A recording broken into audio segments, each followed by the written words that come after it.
हमारे साथ जुड़ चुके हैं समता मूलक संघ के राष्ट्रीय अध्यक्ष प्रताप सिंह अहिरवार जी। प्रताप सिंह अहिरवार जी, आपका बहुत बहुत स्वागत है मिशन 85 पर। जी नमस्कार जी गौरव जी, नमस्कार। कैसे हो आप? मैं ठीक हूँ, आप बताइए। हम भी अच्छे हैं। तो आज हम आपके साथ कुछ समाज को लेके और जो प्रेजेंट में सरकार चल रही है उसको लेके और बाबा साहब के मिशन को लेके जो समाज चाहता है उसको लेके हम आपके साथ कुछ सवाल लेके आए हैं, जिस पे हम आपसे सवाल करेंगे। जी जी जी बताइए। तो बिल्कुल तैयार हो? कुछ जी बिल्कुल तैयार है, बताइए गौरव जी, बताइए, बिल्कुल बताइए। तो स्टार्ट करें। बिल्कुल स्टार्ट करिए। तो हमारा पहला सवाल है प्रताप जी जी कि शिक्षित बनो, संगठित रहो, संघर्ष करो, ये बाबा साहब डॉक्टर BR अम्बेडकर जी के विचार थे। जी। क्या ये बहुजन समाज ने स्वीकार किए हैं? बहुजन और यह समाज ने स्वीकार बिल्कुल किए हैं तो कहां तक संभव हो पाया है? जो है गौरव जी, बहुजन समाज ने बाबा साहब के विचार ही नहीं स्वीकार किए, उनको भी स्वीकार, उनके जो पूरा संविधान है हर चीज को स्वीकार किया है और स्वीकार करना ही पड़ता, क्योंकि इस देश के अंदर अगर कोई उनकी मुक्ति का मार्ग बता सकता था तो बाबा साहब के विचार ही बता सकते थे। और इस समाज ने शिक्षित भी हुआ है, ये समाज, और संगठित भी हुआ और वर्तमान में संघर्ष भी कर रहा है। और उनके जो अम्बेडकरवादी विचारधारा से जो प्रेरित हैं, जो नेतागण हैं, उनके द्वारा कही गई बातें हैं, उनको भी स्वीकार कर रहा है। तो हम कह अच्छा, सकते हैं कि मतलब बहुजन जो है कि समाज जी इसको स्वीकार किया है, समाज ने। बिल्कुल। तो बाबा साहब के मतलब जो सपना था वो मतलब पूरा क्यों नहीं हो पा रहा है? बाबा साहब का सपना पूरा बिल्कुल होगा, हो नहीं पा रहा है, ये अलग विषय है। चूंकि महज 70 साल हुए हैं आजादी के बाद, जब बाबा साहब ने संविधान लिखा, उसके बाद से लगातार जो है बाबा साहब के संविधान के अनुसार ही देश चलते आया है और उनके मार्गदर्शन पे ही इस देश का बहुजन समाज चलते आया है। बिल्कुल और सफल बिल्कुल हो बिल्कुल रहा बिल्कुल। है। जहां पे इस देश में शिक्षा का अधिकार नहीं था, किसी को रोजगार का अधिकार नहीं था, हमारे लोग कच्चे मकानों में रहते थे, कच्चे क्या मकान हुआ ही नहीं करते थे, गुलामी ही करते थे। हाँ आज बिल्कुल। वर्तमान में हमारे समाज से मुख्यमंत्री भी बने हैं, आज कलेक्टर भी हैं, डॉक्टर भी, इंजीनियर भी, हर एक जगह पे हमारे लोग जो है देश को मजबूत करने का काम कर रहे हैं। तो जो है हमारा समाज मजबूत हुआ है, ऐसा कुछ नहीं है कि मजबूत नहीं हुआ है। बिल्कुल कुछ बिल्कुल कमियां रही बिल्कुल। हैं, वो अलग विषय है। तो हमारा दूसरा सवाल है आपसे। जी जैसे आपने बताया है कि उसका नाम क्या है, समाज ने स्वीकार किए हैं, जी तो देश के अंदर बहुजनों जी के तमाम अम्बेडकरवादी संगठन हैं जी और कई पार्टियां भी हैं। जी जी बिल्कुल। फिर भी दिन प्रतिदिन बहुजन समाज पर अत्याचार हो रहे हैं, रुकने का नाम नहीं ले रहे हैं। आखिर ये कब देखिए, तक बहुजनों पर ये अत्याचार होते होता रहेंगे? ये होता रहेगा। समस्या क्यों, क्या है आखिर कि क्यों? इस देश में जो अम्बेडकरवादी लोग हैं वो जागरूक लगातार हो रहे हैं और जागरूक हो चुके हैं। और जो अम्बेडकरवादी संगठन है वो लगातार लोगों को जागरूक करने का काम कर रहे हैं। बाबा साहब की विचारधारा, फुले विचारधारा, सतपति साहू जी महाराज की विचारधारा, लल्लन यादव जी की विचारधारा को लगातार जो है संगठनों के माध्यम से लोगों तक पहुंचाया जा रहा है।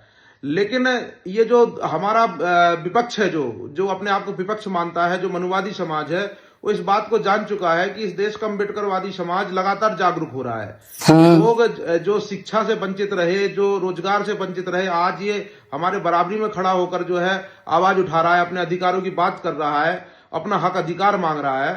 तो उसको देखते हुए उन्होंने जो चाल चली है, उस चाल में हमारे देश के अम्बेडकरवादी नेता फंस चुके हैं। और जिसका कारण है कि अब लगातार जो है हमारा समाज जो विकसित होने की स्थिति में था वो लगातार डाउनफॉल में चला जा रहा है। उसका मैं सबसे बड़ा दोषी मानता हूं इस देश के अम्बेडकरवादी नेताओं को, क्योंकि इस देश में आज तक अम्बेडकरवादी नेताओं ने प्रयास नहीं किया है कि उन्हें जो है अलग अलग पार्टियों में न रहकर साथ में संघर्ष करना चाहिए। अच्छा, कहीं ना कहीं जैसे कि आपने बताया कि जो बहुजन अम्बेडकरवादी नेता हैं वो इसमें मतलब फंस चुके हैं। किसमें? बिल्कुल, ये मनुवादी चाल में फंस चुके हैं। अच्छा, मनुवादी चाल में फंस चुके हैं ये अम्बेडकरवादी हाँ नेता हैं बिल्कुल, जो। बिल्कुल बिल्कुल अम्बेडकरवादी नेता फंस चुके हैं। और नेताओं के नेतृत्व पे ही इस देश की जनता निर्भर करती है। क्योंकि इस देश का बहुजन समाज का जो रुख होता है वो अपने नेताओं के प्रति नेताओं को देखते हुए होता है कि वो क्या सोच रहे हैं, क्या कह रहे हैं, उसी हिसाब से समाज चलता है। लेकिन अब नेता ही डिस्टर्ब हो गए हैं तो समाज तो डिस्टर्ब होगा ही होगा। और सामाजिक आंदोलन जितनी तेजी से बढ़े हैं उसका सिर्फ अच्छा, एक कि ही मतलब कारण है जैसे कि कि आपका कहने इस का देश में मतलब ये लाखों है संगठन कि है। समाज है, जी समाज है जो वो तो मतलब जी शिक्षित भी होगा, संगठित भी होगा, संघर्ष भी कर रहा है, बट इसका रिजल्ट जी। कहीं ना कहीं अम्बेडकरवादी नेता है ना, वो मतलब उसका नाम क्या, समाज के प्रति आगे नहीं आने दे रहे हैं। नहीं नहीं, आगे आने दे रहे हैं, ऐसा कुछ नहीं है। लेकिन दिक्कत यह है कि संघर्ष किसी भी सफलता के लिए किया जाता है, और हमारी सफलता सामाजिक आंदोलन के साथ साथ राजनीतिक सफलता भी होना चाहिए, आर्थिक सफलता भी होना चाहिए। और जो संभव सिर्फ तब होगी कि जब इस देश की सत्ता में हम काबिज होंगे, हमारे विधायक सांसद जो पैरालाइज ना हो, किसी अन्य पार्टियों से ना जाएं, सिर्फ बहुजन पार्टियों से जाएं, तभी संभव हो पाएगा। लेकिन हमारे देश के अम्बेडकरवादी नेता जो हैं संघर्ष कर रहे हैं, शिक्षित भी हैं, लेकिन जो नारा देते हैं शिक्षित बनो, संगठित हो और जो है संघर्ष करो, संघर्ष लेकिन करो। वो जो है उनके ऊपर लागू नहीं हो पाया है आज तक, कि वो भी शिक्षित हो चुके हैं, संघर्ष भी कर रहे हैं, लेकिन अम्बेडकरवादी नेता जो इस देश के बहुजन समाज का नेतृत्व कर रहे हैं वो संगठित नहीं है। इसलिए हम राजनीतिक सफलता की ओर ना बढ़कर पीछे होते चले जा रहे हैं। अच्छा, कहीं ना कहीं जो बाबा साहब के, पार्टियां आ ही रही हैं। कहीं ना कहीं जो बाबा साहब के जो विचार थे, शिक्षित बनो, संगठित रहो, संघर्ष करो, ये समाज ने तो स्वीकार किए, बट उसका नाम का जो अम्बेडकरवादी नेता है जिन्होंने अपने ऊपर ये स्वीकार नहीं किए हैं, इन पर जो राह है उन पर चल नहीं पा रहे हैं अम्बेडकरवादी जो नेता है ना। बिल्कुल बिल्कुल, 2 पॉइंट पे तो वो चल पा रहे हैं कि शिक्षित हो चुके हैं, शिक्षित नेता ही हमारे हैं। और दूसरा जो पॉइंट है वो जो है ये संघर्ष का, तो हमारे नेता संघर्ष भी कर रहे हैं, जेल भी जा रहे हैं, सब कुछ कर रहे हैं। लेकिन जो असली लड़ाई है, असली बात है, उससे दूर हट रहे हैं कि वो संगठित नहीं हो रहे, वो एक दूसरे के अंदर ईगो का प्रॉब्लम है, ये प्रॉब्लम उनको नुकसान पहुंचा रहा है। उसकी वजह से इस देश का समाज जो है बहुजन समाज है और संविधान प्रेमी समाज है, इस देश का जो असली देशभक्त है वो कमजोर होते जा रहा है, क्योंकि उनके बिखराव के कारण ही इस देश का बहुजन समाज सत्ता में काबिज नहीं हो पा रहा है। तो मैं दोषी इस देश के अम्बेडकरवादी नेताओं को मानता हूं। अच्छा अच्छा अच्छा अच्छा। जी जी। तो हमारा जो आपसे तीसरा सवाल है, जी देश में बहुजन समाज की कई पार्टियां हैं जी और वो अम्बेडकरवादी नेता भी हैं जी और पूर्व में सत्ता में भी रही हैं, जी, मगर अब सत्ता हासिल करने में विफल दिख रही हैं। देखिए क्या आप बिल्कुल मेरी बात साफ सुनिए, बोल सकते हैं। क्या इस तरीके से बाबा साहब का जो सपना था, 21वीं सदी का सपना था, बहुजनों का राज होगा, क्या ये पूरा हो पाएगा? क्या ये संभव है? 21वीं सदी का सपना 100% पूरा होगा, क्योंकि इसके लिए हमने जो संघ बनाया है, समता मूलक संघ, इसकी लड़ाई लड़ रहा है। और असली लड़ाई जो है इस देश में, इस देश के युवाओं तक पहुंचाने का काम करेंगे कि हमारी लड़ाई सिर्फ सामाजिक आंदोलन की नहीं है। हम हमेशा से कहते आए कि हमें राजनीति से मतलब नहीं है, हम राजनीति नहीं कर रहे हैं, क्योंकि इस देश की ब्राह्मणवादी ताकतों ने ये हमें एहसास दिलाया है, ये हमसे कहना शुरू करवाया है कि राजनीति अच्छी नहीं होती, राजनीति गंदी होती है। और हमारे समाज ने स्वीकार भी कर लिया, कहना भी शुरू कर दिया है कि भाई हमें राजनीति नहीं करना है। बल्कि सच बात यह है कि बाबा साहब ने स्पष्ट कहा है कि आपकी जो सफलता के जो रास्ते हैं वो संसद से ही खुलेंगे। उन्होंने इशारा भी किया है। तो हम लोग राजनीति से क्यों भागते हैं? हमें राजनीतिक सत्ता हासिल करनी ही पड़ेगी, क्योंकि वो है सत्ता जो जब आ जाती है तो संसद वो जगह होती है जहां से हम इस देश की मजबूती के सारे रास्ते खोल सकते हैं, बहुजन समाज की शिक्षा के रास्ते खोल सकते हैं, रोजगार के रास्ते खोल सकते हैं। तो हमें भागना नहीं है राजनीति से। और जो आपने 21वीं सदी की बात कही, तो 21वीं सदी तो हमारी है ही, अभी 21वीं सदी खत्म नहीं हुई है। हाँ, चल रहा है। सदी को हम पूरा करके रहेंगे। लेकिन जो वर्तमान में नेता हैं वो अपने ईगो से परेशान है, उनको एक करने का काम हम करेंगे और इस बात को पूरे देश के युवाओं तक पहुंचाने का काम करेंगे कि हमें डिस्टर्ब नहीं होना है, हमें आंख बंद करके नहीं किसी नेता के पीछे भागना है। हमें उससे पूछना भी है कि जो आप हमें आके हमारे गांव मोहल्लों में नारा देते हैं, बड़ी बड़ी रैलियों में नारा देते हैं कि मेरे साथियों शिक्षित बनो, संगठित हो, संघर्ष करो। तो ये सवाल जो है इस देश के युवाओं के द्वारा हमें उन नेताओं से भी पूछना है कि आप शिक्षित हो चुके हैं, संघर्ष भी कर रहे हैं, लेकिन संगठित आप नहीं हो, और आपको संगठित होना पड़ेगा। क्योंकि अगर आप संगठित हो जाएंगे तो इस देश का युवा, इस देश का अम्बेडकरवादी समाज संगठित हो जाएगा, और जब एक साथ वोट पड़ेगा तो हमारे प्रत्याशी चुन के आएंगे, तब वो संसद में, वो विधानसभा में पहुंचेंगे, तब जाके हमारे अधिकारों की बात कर पाएंगे। और हम लोग जो कहते हैं कि हमारे विधानसभा में और लोकसभा में रिजर्व सीट से सांसद और विधायक पहुंचते हैं, तो मैं उनको मानता हूं पैरालाइज, उनको मानता हूं गुलाम।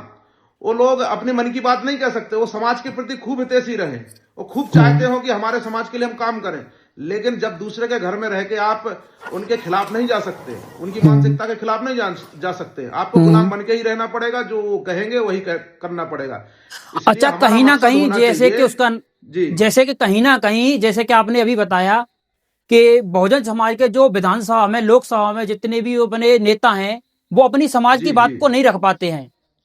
जी, अच्छा, बिल्कुल नहीं रख तो पाते इसलिए बहुजन हैं। समाज की सत्ता कहाँ जरूरी रख है। पाते हैं? वो उतनी ही बात रख पाते हैं जितनी उनके मुखिया कहते हैं, जो उनके आका कहते हैं वही बात कह पाते हैं। और कहने का प्रयास भी करेंगे तो अगली बार उन्हें टिकट नहीं दी जाएगी, वो टिकट का डर उन्हें सताता है, कुर्सी का डर सताता है, कहीं ना कहीं जो कुर्सी है का वो सत्ता समाज के साथ खड़े ना होकर अपनी पार्टी के साथ खड़े होते हैं और समाज के विरोध में हमेशा खड़े दिखाई देते हैं। अच्छा अच्छा अच्छा। जी, तो प्रताप जी, ये हमारा चौथा सवाल है आपसे। जी, शायद आपको पता होगा, सन जी, 2022 में विधानसभा चुनाव में बहुजन समाज की 3 अम्बेडकरवादी पार्टियां हम्म, चुनाव लड़ी थी, जी, जी, जिसमें एक पार्टी थी बीएसपी, जी, दूसरी पार्टी थी एएसपी और तीसरी पार्टी थी बीएमपी, बहुजन मुक्ति मोर्चा जी, पार्टी। ठीक है, मगर सत्ता की तो दूर की बात है, जी, जी।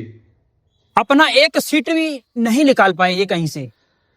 तो गौरव जी, मैं वही कह रहा हूं, अभी हमारी जो वार्तालाप हुई है अभी उसी विषय पे हुई है कि जब हम राजनीतिक भागों में बंटते चले जाएंगे कि तो हमारा वर्चस्व में आना बिल्कुल मुमकिन है ही नहीं। हमारे बिल्कुल। पास जनाधार जो है वो वोटों के माध्यम से हमारे विधानसभा विधायक और सांसद चुन के आते हैं। तो जब हम ही कई पार्टियों में बंट जाएंगे तो वोट डालते समय भी हमारा चुनाव वोट भी बटेगा, क्योंकि हर एक अम्बेडकरवादी जो नेता है, चाहे वो बावन मेश्राम जी रहे, चंद्रशेखर भाई रहे, बहन मायावती जी रहे, प्रकाश अम्बेडकर जी रहे, कोई भी अम्बेडकरवादी नेता हो, वो उनके पीछे लोग खड़े होते हैं, उनको लोग समर्थन करते हैं। तो समर्थन एक सामाजिक स्तर पे होता है तब तक तो ठीक होता है, लेकिन जब राजनीतिक स्तर पे आता है तो वो वोटों की राजनीति हो जाती है, वोट बट जाते हैं। तो वैसे भी हमारे पास जो प्रतिशत है वोट बैंक का वो बहुत मात्रा में है, लेकिन जब वो बट जाता है तो हम शून्य हो जाते हैं।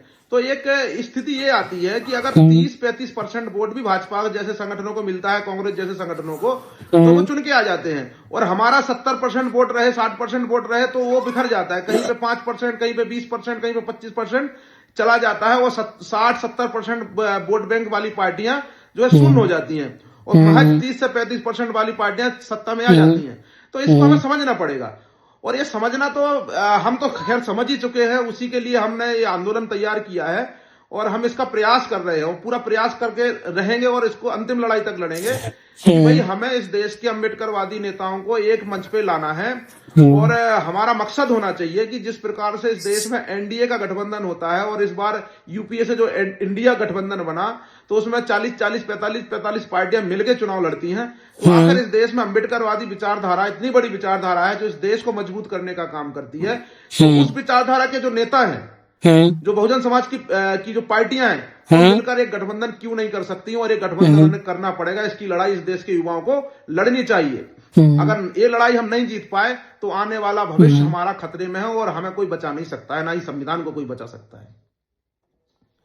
अच्छा, कहीं ना कहीं जैसे कि उसका नाम क्या, समाज इस वजह से सत्ता में नहीं आ पा रही है क्योंकि जो अम्बेडकरवादी पार्टियां हैं जो इस देश में, उनके जरिए उनका नाम क्या, समाज का वोट उसका नाम क्या बढ़ जाता है, और इसी वजह से सत्ता में विफल हो रही है। बिल्कुल बिल्कुल, ये बिल्कुल प्रैक्टिकली है, ये आप भी समझ सकते हैं, एक छोटा बच्चा भी समझ सकता है। हाँ बिल्कुल बिल्कुल कि, बिल्कुल बिल्कुल बिल्कुल कि कोई भी, और आपने 3 पार्टियों के नाम लिए हैं, तो सच बात तो यह है कि 3 पार्टियों से भी ज्यादा पार्टियों ने उत्तर प्रदेश में चुनाव लड़ा, और पूरे देश में बहुजन समाज की कई पार्टियां हैं। हाँ हाँ जिस प्रकार से संगठन है और उसी प्रकार से पार्टियां हैं, तो चुनाव लड़ती हैं, तो वोट बटता है तो वोट की वजह से विधायक नहीं बन सकता है ना। ये तो आप हर एक बच्चा जानता है, ये कोई बड़ी बात नहीं है। हाँ बिल्कुल बिल्कुल बिल्कुल जी। तो प्रताप जी, हमारा चौथा सवाल है जो आपसे है, वो पांचवा सवाल है, सॉरी, पांचवा सवाल है जो हमारा आपसे है।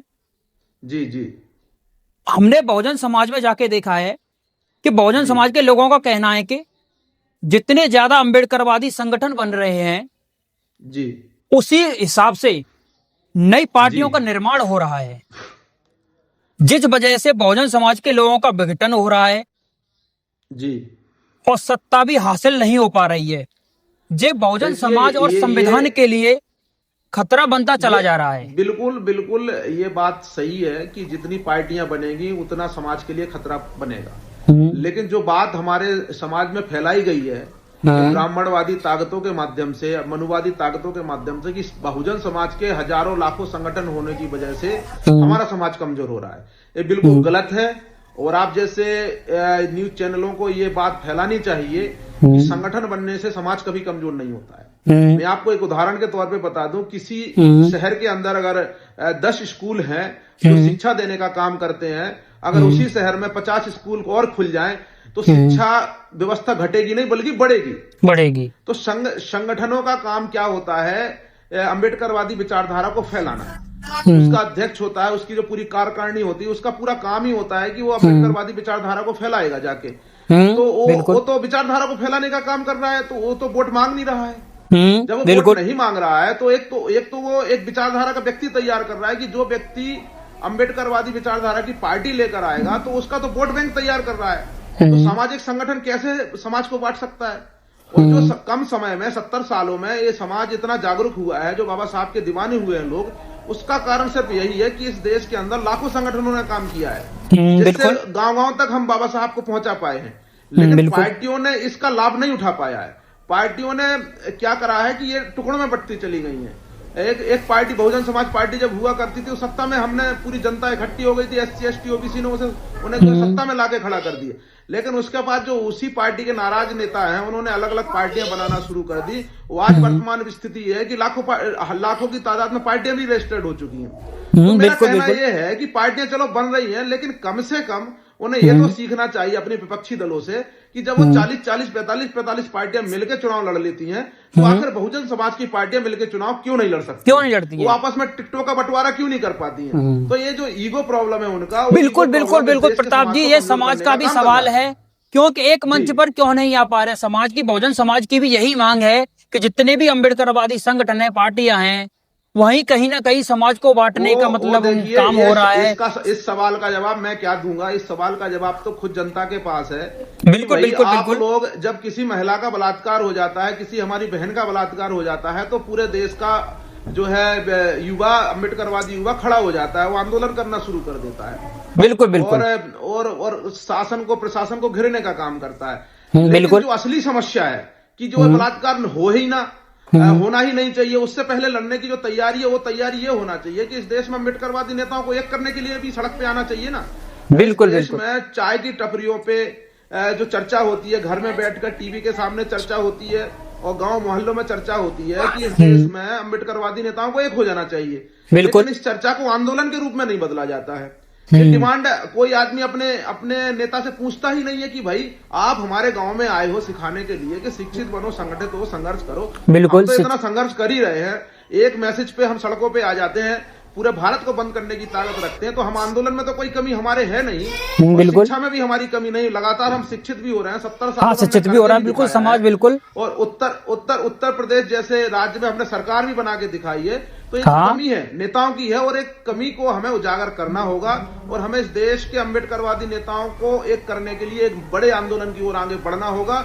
इस देश के युवाओं को यह सवाल उठाना पड़ेगा कि आपके बिखराव के कारण ये देश बर्बाद हो रहा है, ना कि जनता के बिखराव के कारण। आप एक हो जाओगे तो जनता एक हो जाएगी। और जिस दिन इस देश की जनता ने सही दिशा में आंदोलन खड़ा कर दिया, इस देश के अम्बेडकरवादी नेताओं की मजबूरी हो जाएगी कि उनको एक होना पड़ेगा, और इस देश में केंद्र में ही नहीं, हर एक राज्य में बहुजनों की सरकार होगी, जिसमें मुख्यमंत्री अम्बेडकरवादी विचारधारा का होगा, जिससे देश बहुत ही मजबूत होगा। सिर्फ बहुजन समाज मजबूत नहीं होगा, बल्कि इस देश का जो कहते थे ना, सोने की चिड़िया वापस सोने की चिड़िया बनने की स्थिति में आ जाएगी। मतलब जैसे कि आपने जो भी बताया कि बहुजन समाज को ये मतलब उठाना पड़ेगा कदम, जैसे कि अम्बेडकरवादी नेताओं को एक करने का, बहुजन समाज को आवाज उठानी पड़ेगी, उनसे सवाल करना पड़ेगा, यही ना? बिल्कुल करना पड़ेगा, बिल्कुल करना पड़ेगा। उसी मुहिम में हम लगे हुए हैं। बिल्कुल हम 2018 से लगभग इस मुहिम में लगे हुए हैं, और वर्तमान में इसको हमने धरातल पे जो है अभिषेक कुमार जाटव जी जो है बहुजन शायर, उनके माध्यम से समतामूलक संघ के संस्थापक हैं। अब मैं और उनने सबने मिलकर इसकी स्थापना की है। तो उसके माध्यम से हमने रैली भी किया, यात्रा भी की है कि हमें इस देश के अम्बेडकरवादी नेताओं को एक करने की लड़ना चाहिए। प्रताप जी जैसे कि अभी आपने बताया कि उसका नाम क्या, अभिषेक कुमार जाटव और आप लोगों ने समतामूलक संघ की स्थापना की है, तो मैं एक क्वेश्चन, छठवां सवाल है, इससे संबंध में रखना चाहूंगा कि जी आपने सुना होगा कि हाल ही में 26 जनवरी 2026 को भीमसेना जी के चीफ नवाब जी सतपाल तंवर ने एक नई पार्टी का नवनिर्माण किया है, जी बिल्कुल जिसका किया नाम है। संविधान सुरक्षा पार्टी है। जी पहले जो सिर्फ सन 2011 में सन 2011 से अब तक संगठन हुआ करता था, अब वो जी पार्टी के नाम से जाना जाएगा। जी इसको लेकर क्या कहोगे आप, क्या देखिए, विचार है इस पर आपके? जो उन्होंने किया है बिल्कुल गलत किया है। वर्तमान में इस देश को किसी भी पार्टी की आवश्यकता नहीं है। इस बिल्कुल, देश में पहले पहले से ही बहुत ऑलरेडी बड़ी बड़ी पार्टियां हैं, पार्टियां बहुजन हैं, समाज की, बहुजन अम्बेडकरवादी। समाज की। वो संगठन चला रहे थे, संगठन चलाते रहते और संगठन के माध्यम से ही लोगों को जागरूक करने का काम करते। और अगर उन्हें लग ही रहा था कि हम सत्ता में नहीं आ पा रहे हैं, हमारी सब पार्टियां नहीं आ पा रही हैं, तो उन्हें नई पार्टी ना बनाकर जो समतामूलक संघ ने मुहिम छेड़ी है कि इस देश के अम्बेडकरवादी नेताओं को एक करना है, उसी मुहिम के साथ लग के या वो अपने संगठन के माध्यम से इस मुहिम को बढ़ाने का काम करते, वो मजबूर करते इस देश के नेताओं को कि वो उस गठबंधन बनाने के लिए मजबूर हो जाते। लेकिन उन्होंने नई पार्टी बना दी है, तो एक नया ही चैप्टर शुरू कर दिया, जिसका मैं ज्यादा उस पर कुछ बोलना नहीं चाहता हूं, लेकिन ये गलत किया है, बस इतना ही कहना चाहूंगा। अच्छा, तो जैसे कि अभी आपने बताया कि जो उन्होंने पार्टी बनाई है, उनको संगठन में ही रहना चाहिए था, पार्टी नहीं बनानी थी। जी जी तो मैं जी आपसे जी 7वां सवाल करना चाहूंगा जी आपने और बताइए। बहुजन शायर अभिषेक कुमार जाटव ने सन 2023 में बहुजन जागो मार्च एक मिशन चलाया था, जी जी बिल्कुल जिसका उद्देश्य था कि अम्बेडकरवादी नेताओं को एक साथ एक मंच पर लाना। बिल्कुल। ये कहां तक संभव हो पाया? देखिए, अभी तो ये प्रैक्टिकल था।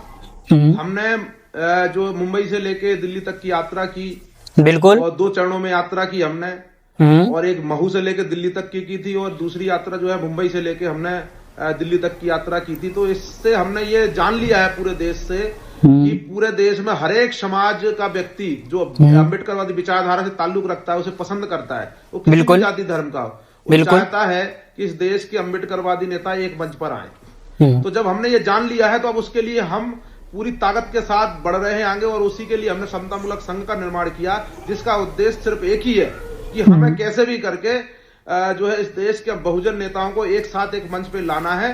वो पार्टियों का विलय ना करें, हमें उससे कोई मतलब नहीं है, लेकिन पार्टियों को साथ में जोड़कर एक गठबंधन का निर्माण करें और पूरे देश के अंदर विधानसभा और लोकसभा के चुनाव लड़ने का काम करें।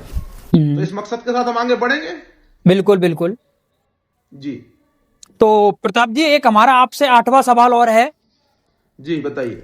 आप लोगों ने 23 सितंबर 2025 को एक नए संगठन समतामूलक संघ का निर्माण किया है। जी। इस समाज जानना चाहता है, इसकी आपको क्या जरूरत थी, जबकि बहुजन समाज के पास अम्बेडकरवादी तमाम संगठन है?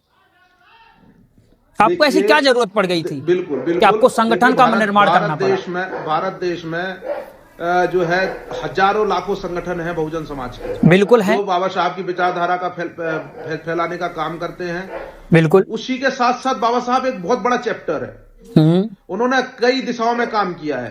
तो कोई संगठन जो है इस देश के अंदर जो अत्याचार, उसके खिलाफ आंदोलन खड़ा करता है, कोई शिक्षा के लिए काम करता है, कोई रोजगार के लिए काम कर रहा है, और कोई जो है पर्यावरण को लेकर काम कर रहा है। तो हर एक अपने अपने उद्देश्य को लेकर काम कर रहे हैं। तो उसमें क्या है कि जब हमने पूरे देश में यात्रा की, तो हमने देखा कि हम उन लोगों को जो इस व्यवस्था के समर्थक हैं, जो इस मांग के समर्थक हैं कि नेताओं को एक होना चाहिए, हम जोड़ नहीं पा रहे थे, एक नाम नहीं दे पा रहे थे कि वो हम उन्हें जोड़े कहाँ पे। तो हमने एक संघ की स्थापना की कि भाई कि कोई भी व्यक्ति जो भी संघ से जुड़ा होगा, तो उसकी एक डिमांड है, उसकी एक मानसिकता है कि हमें इस देश के अम्बेडकरवादी नेताओं को एक करना है। क्योंकि जिस प्रकार से जब कोई केसरिया कलर का झंडा होता है, तो और जो उसको उठा के घूमता है, तो सिद्ध हो जाता है कि वो जो है हिंदूवादी व्यवस्था का समर्थक है। उसी प्रकार समतामूलक संघ का जो झंडा उठाएगा, तो इससे सिद्ध हो जाएगा कि वो जो साथी है, वो इस देश में अम्बेडकरवादी नेताओं को एक करने की बात करने वाला व्यक्ति है, समानता की बात करने वाला व्यक्ति है, और भागीदारी की बात करने वाला व्यक्ति है। तो हमने ये संघ बनाया, और मैं पहले ही कह चुका हूं गौरव भाई, संघ बनाने से इस देश को नुकसान नहीं है, और भी संगठन बन जाएंगे उससे कोई नुकसान नहीं है। बट समाज तो कहता है कि संघ बनाने से उसका नाम क्या है, समाज को मतलब तमाम संगठन थे, और संघ बनाने से समाज का विघटन हो रहा है। ना ना ना ना, बिल्कुल ये गलत है। ये मैं पहले ही कह चुका हूँ, ये ब्राह्मणवादी ताकतों के द्वारा हमारे बीच में र्यूमर नहीं, फैलाया आप गया तो है बिल्कुल कह चुके हो, बट समाज तो हाँ, इस बात को स्वीकार नहीं कर पा रहा है ना। समाज को क्योंकि करना तमाम। पड़ेगा ना भाई। आप जैसे लोग कहें इस बात को कि भाई आप बिल्कुल। हमसे सवाल आप पूछिए ना, आप मुझे बताइए कि कहां से नुकसान हो गया संगठन से, किसी भी संगठन से कहा। मैंने इतना साफ उदाहरण दिया आपको कि किसी भी विद्यालय खुलने से छात्रों का नुकसान कैसे हो सकता है। ये तो एक शिक्षा का केंद्र है। शिक्षा का केंद्र है तो शिक्षा का व्यवस्था बढ़ेगी ही, मजबूती होगी, ज्यादा शिक्षित होंगे लोग। तो संघ और संगठन बनने से कोई ब्राह्मणवादी ताकतें समझ चुकी थी कि ये लगातार संगठन बन रहे हैं, तो उससे क्या होता है कि काम बढ़ता है। जब काम बढ़ रहा है तो ये लोग ज्यादा तेजी से अम्बेडकरवादी हो रहे हैं, तो इनको रोका जाए। तो हमारे बीच में ये रूमर फैला दिया। आप बताइए, अगर 1000 गज का कोई प्लॉट होगा तो उसमें जो है झाड़ू लगाने का काम करना होगा, तो एक व्यक्ति करेगा तो जल्दी लगेगी कि 10 व्यक्ति करेंगे तो जल्दी सफाई हो जाएगी? बताइए आप। 10 व्यक्ति करेंगे जल्दी सफाई हो जाएगी? बिल्कुल। बस तो वही ये विचारधारा है कि भाई इस देश में संगठन का काम होता है विचारधारा को फैलाना। विचारधारा फैलेगी तो ऑटोमेटिक जो है अम्बेडकरवादी विचारधारा के लोग अम्बेडकरवादी पार्टियों को वोट करेंगे। हमारे बीच में तो ये कहा जाता है कि संगठन बनने से नुकसान होता है। आपको बता दूं कि इस देश में जितने अम्बेडकरवादी संगठन है उसी के आसपास ही हिंदूवादी संगठन भी है। हिंदूवादी संगठनों की कोई कमी थोड़ी है। एक छोटी छोटी सी समितियां बन जाती है, बजरंग समिति, शिव समिति, 50 लोग समिति बना लेते हैं। समिति बना के फंड इकट्ठा करते हैं और वो उसका काम क्या होता है, अपने क्षेत्र में अपने मोहल्ले में हिंदूवादी व्यवस्था को कम प्रचार प्रसार करना। तो इसमें क्या ही दिक्कत हो सकती है कि इस देश के अंदर जो है अम्बेडकरवादी विचारधारा के लोग अगर संगठन बना रहे हैं और विचार को फैलाने का काम कर रहे हैं, इससे कोई नुकसान नहीं है। और ये तो सब जो है फिजूल की बातें हैं। इसको तो आप लोगों को काटना चाहिए और सच्चाई परोसना चाहिए लोगों के सामने कि सभ्य संगठन से कोई नुकसान नहीं होता, पार्टियां बनने से नुकसान होता है। ठीक ठीक ठीक प्रताप जी, तो हमारा मतलब जो आपने बात कही कि संगठन से कोई नुकसान नहीं होता है जी। हमने बहुजन समाज के काफी लोगों से बात की और हम समाज में गए भी। जी जी।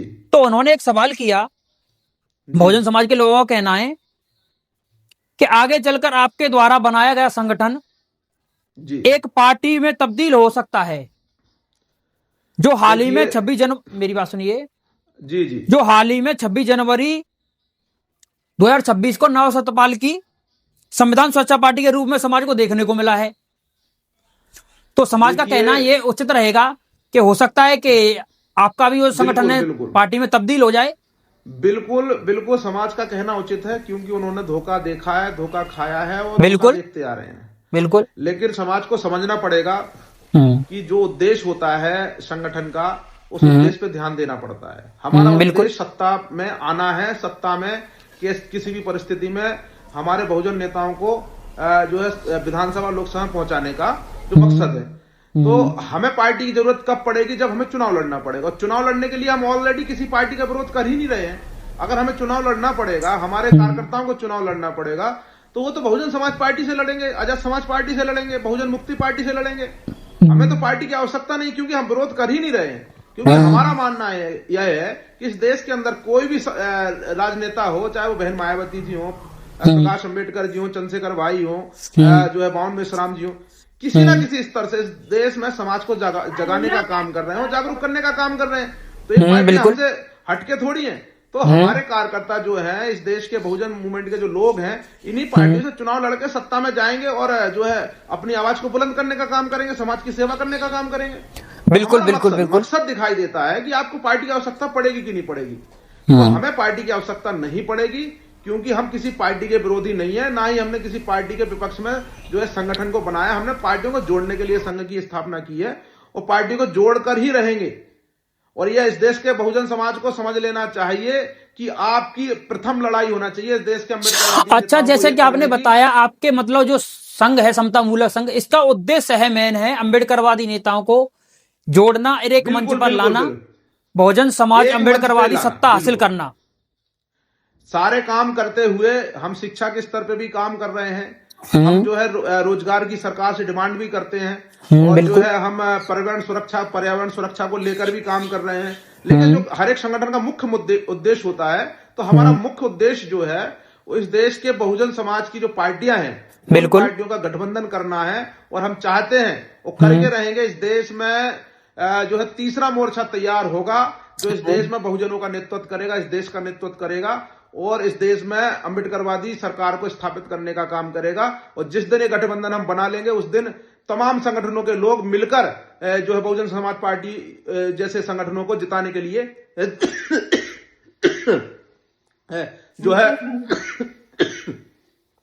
बहुजन समाज की पार्टियों को जिताने के लिए सड़क पर आने का काम करेंगे और उनको वोट करने के लिए पोलिंग बूथ तक जो पूरी एड़ी चोटी का ताकत लगाने का काम करेंगे। अच्छा अच्छा अच्छा जी। तो हमारा एक और सवाल है आपसे, 21वीं सदी का जो बाबा साहब डॉक्टर भीमराव अंबेडकर जी का जो सपना था कि 21वीं सदी में बहुजनों का राज होगा, ये कहां तक बिल्कुल संभव होगा। है? बिल्कुल 100% होगा। 21वीं सदी अभी खत्म नहीं हुई है बिल्कुल। और 21वीं सदी में बहुजन समाज का राज नहीं होगा। बहुजन समाज का मेरा मानना यह है कि बहुजन समाज के हाथ में सत्ता होगी तो ये देश खुशहाल होगा, सोने की चिड़िया वापस बनेगा। हाँ, और इस बिल्कुल। देश में जो भी संविधान प्रेमी है, देश को मजबूत करने वाली सोच रखता है, चाहे वो किसी जाति धर्म का हो, वो अपने आप को महफूज समझेगा और ये सोचेगा कि अगर इस देश में अम्बेडकरवाद स्थापित होता है तो ये देश सॉरी गौरव भाई, पानी पी लीजिए थोड़ा। तो ये देश जो है अगर अम्बेडकरवादी विचारधारा से चलेगा तो ये देश लगातार मजबूत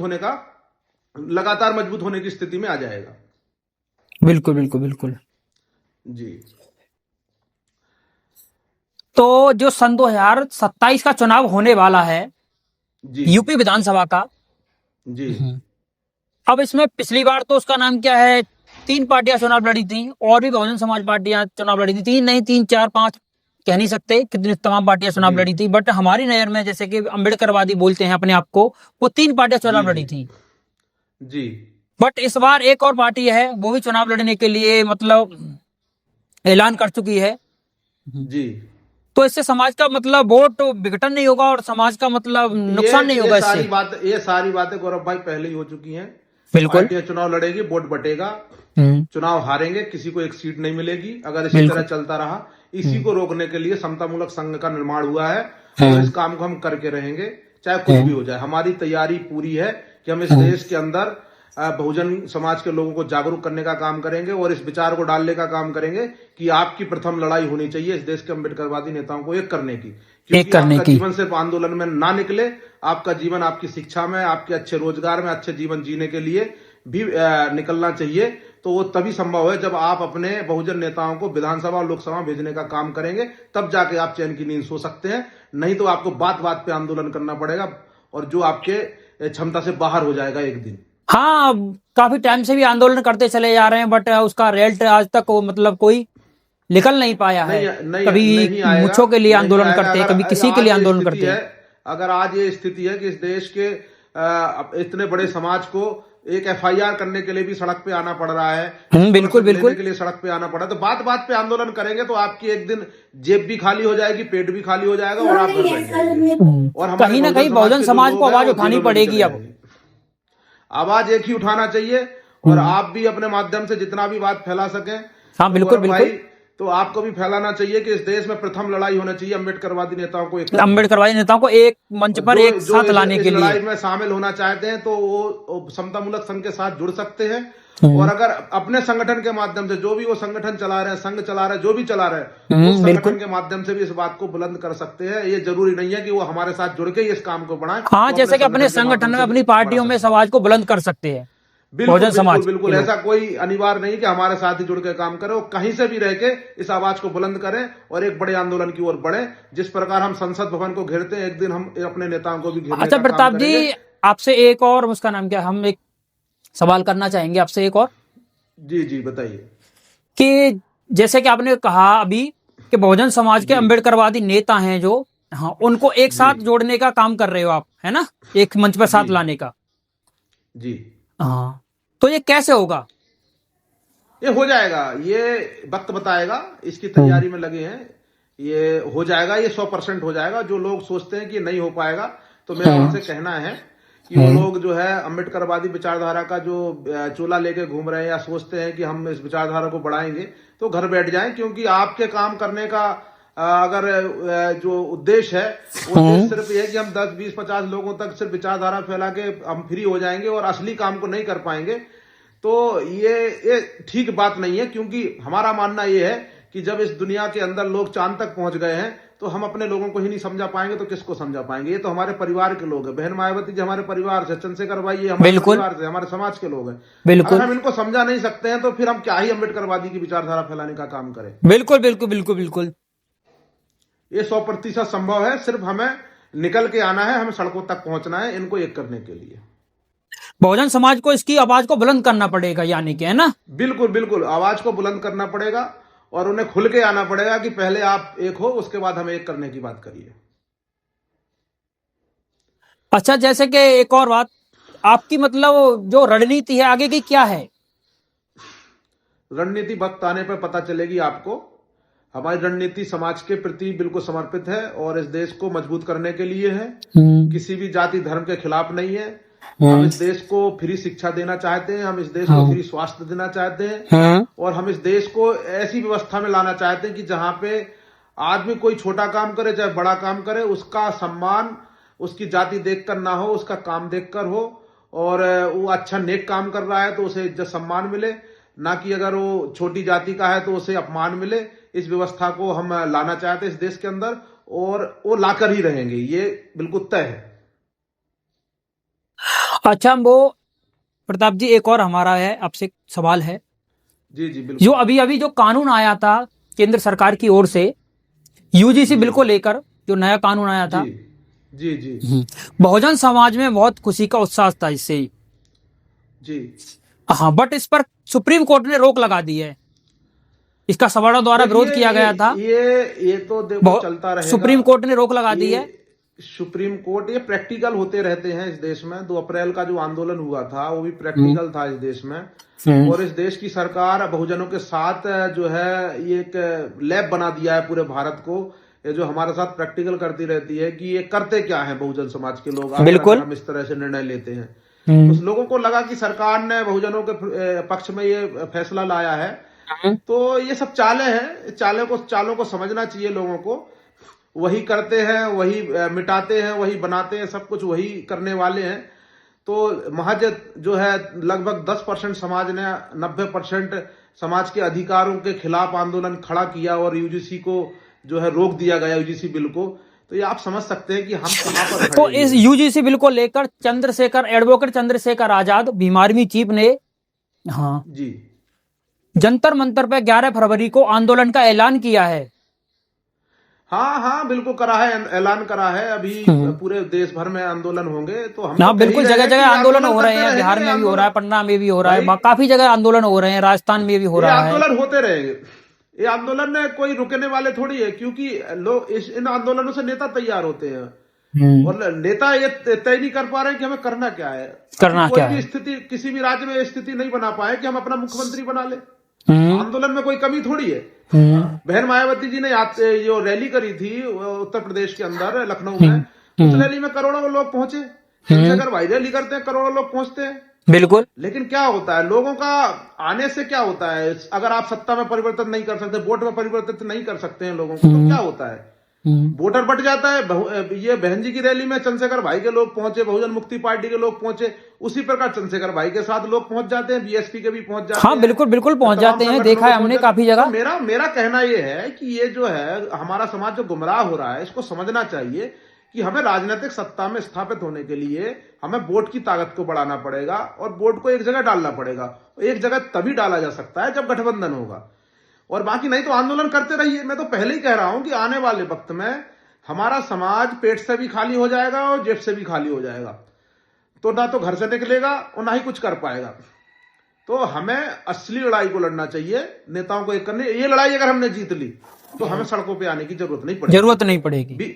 हम भाजपा जैसे संगठन देखिए, आप कोई आंदोलन नहीं करते हैं, उनकी रैलियों में उतने लोग नहीं आते हैं जितनी बहन जी की रैली में आते हैं, जितने चंद्रशेखर भाई की रैली में आते हैं, लेकिन सत्ता में स्थापित है तो सत्ता की लड़ाई लड़ते हैं। हम जो है हम भीख सी मांगते हैं कि हमें ये चाहिए वो चाहिए। हम देने वाले कब बनेंगे भाई? हाँ, जो बाबा साहब ने कहा था कि जाओ, वो बाबा साहब का जो विचार थे, हाँ बाबा साहब ने जो कहा था कि जाओ मेरे शिक्षित समाज के लोगों, शिक्षित बनो, संगठित रहो, संघर्ष करो, जाओ दिल्ली की गद्दी पर राज करो।